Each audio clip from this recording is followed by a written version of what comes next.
કેન્દ્ર સરકાર અને રાજ્ય સરકાર દ્વારા સ્વચ્છતા અભિયાન માટે ઘણી બધી વાતો કરવામાં આવી રહી છે, પરંતુ શિક્ષણ ક્ષેત્રની અંદર આમ આદમી પાર્ટી દ્વારા વારંવાર શાળાને સ્વચ્છ રાખવા માટેનો મુદ્દો ઉઠાવવામાં આવતો રહે છે।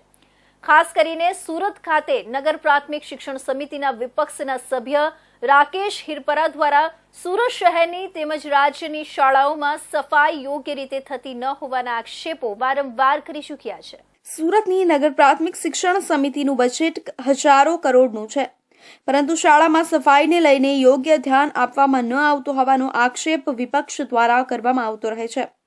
અત્યારે સુરત સહિત રાજ્યની શાળાઓમાં ₹1500 થી લઈને 5000 રૂપિયા સુધી ગ્રાન્ટ ફાળવવામાં આવી રહી છે, પરંતુ તેમાં યોગ્ય રીતે સફાઈનું કામ થઈ શકતું નથી। નગર પ્રાથમિક શિક્ષણ સમિતિ દ્વારા શાળાને સ્વચ્છ કરવા માટે ગ્રાન્ટમાં વધારો કરવામાં આવતો નથી કે રાજ્ય સરકાર દ્વારા પણ સ્વચ્છતાને અગ્રિમતા આપીને વધુમાં વધુ ખર્ચ કરીને સારી રીતે શાળાઓ તેમજ આસપાસનો વિસ્તાર સ્વચ્છ રહે તેના માટે નક્કર પગલાં લેવાતા નથી। સુરત નગર પ્રાથમિક શિક્ષણ સમિતિના વિપક્ષ સભ્ય રાકેશ હિરપરાએ જણાવ્યું કે 3 વર્ષથી ગુજરાતની સરકારી શાળાઓની સાફ સફાઈ માટે લડી રહ્યા છે અને માંગણીઓ કરી રહ્યા છે, પણ ભાજપના ભ્રષ્ટ શાસકો નથી કાયમી સાફ સફાઈ કર્મચારીઓની નિમણૂક કરતા કે નથી શાળા સફાઈની ગ્રાન્ટમાં વધારો કરતા।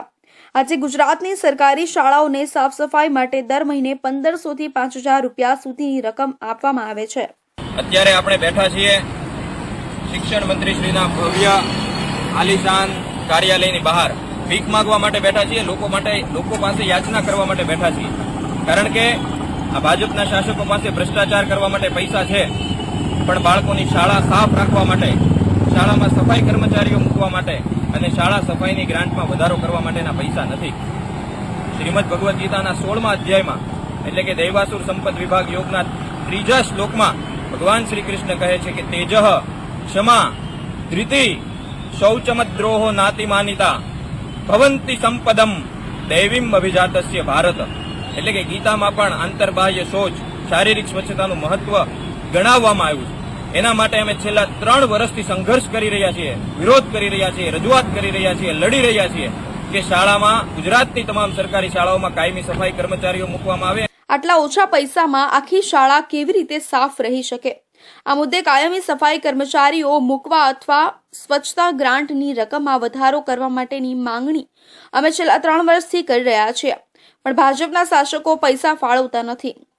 અંતે અમે લોકો પાસે યાચના કરવા માટે ભીખ માંગવા માટે બેઠા છીએ કે ગુજરાતની સરકારી શાળાઓને સાફ સ્વચ્છ રાખવા માટે હવે લોકો જ મદદ કરે।